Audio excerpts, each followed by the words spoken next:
Right, welcome back to the channel. A little coaching snippet today. I've had a number of messages around green reading and people noticing that I read putts in thirds and just want to understand my process. So I'm going to start by saying this is the way I do it. This is not the only way to do it. And, you know, putting for me is an art form. But hopefully this gives you a bit of an insight into how I would read a green, and how I would maybe make a few more putts. So, for me, I always read putts in thirds. Maybe inside 5 feet, I'll probably read it in halves. But in this case here, I've got maybe what we got? So we've got 1, 2, 3, 4, 5. It's about an 18-foot putt, okay? So we've got 18 to 20-foot putt here. And this is basically what I do. So I arrive on the green. Obviously, the first thing I do is mark my ball. I'm not going to do that in this instance. And I look at a putt holistically. So what I mean by that is I just look at the green.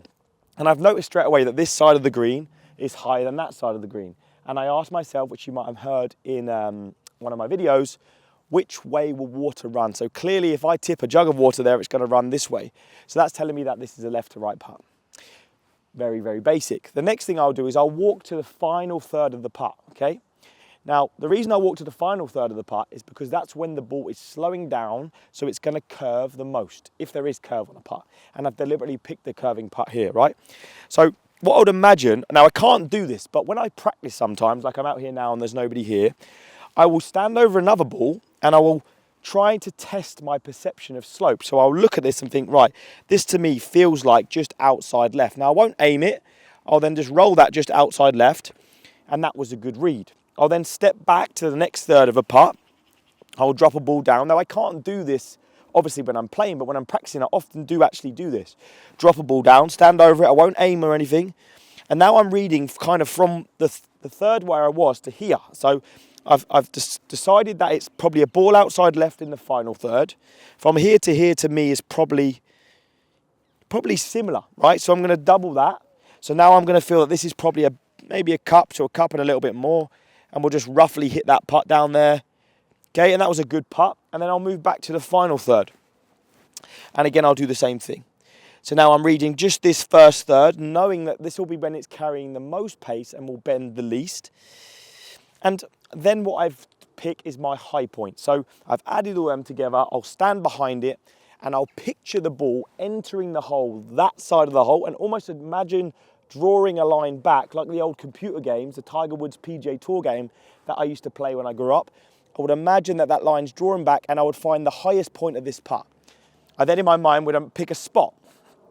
Okay, so I pick a spot, and for me this white mark here, I was picking it about a cup outside that. So I feel like that's the highest point of the putt. Okay, I would then come to the side of the putt often and I would ask myself, is it uphill or downhill? It kind of looks uphill for the first part and downhill for the second part. So now I'm looking for, we've picked the high point, I'm now going to pick my aim point. So the highest point is here. I think because it's up and down, it's pretty level. So my aim point is going to be level with the pin on my highest point. If it was downhill, the aim point may be short of the hole. And if it's uphill, the aim point may be past the hole. And that comes with practice.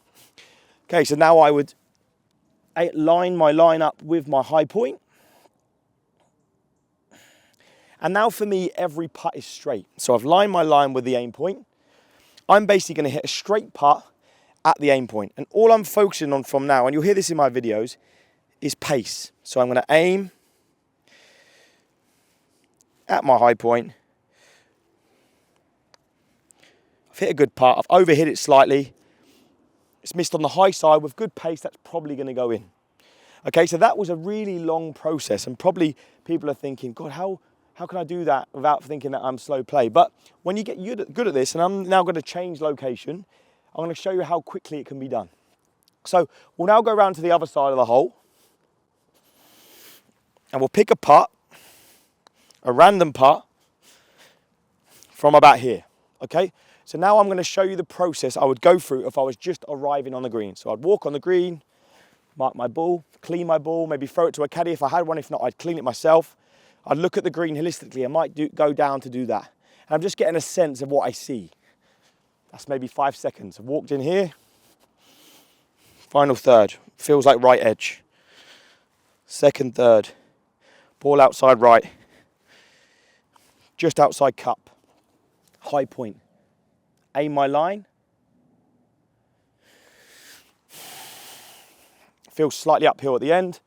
I'm going to aim this 6 inches past the hole, cup outside right. Aim my line with the line. Oof, really good putt, just missed it on the low side. So I slightly misread that putt. Now, I went through my process, I hit the ball on my line, I hit a good putt with the pace that I intended, although it ran a couple of feet too far by. For me, that would be a good putting day. Some days I make them, some days I don't. But if you can focus on the process, really refine that process and make it quite fluent as that was, focus on executing what you can control, which is hitting your start line with good pace. Some days you make them, some days you don't. All right, I hope that makes sense, and I hope that gives you a little bit more insight into how I read greens, and maybe it will help somebody. See you on the next one.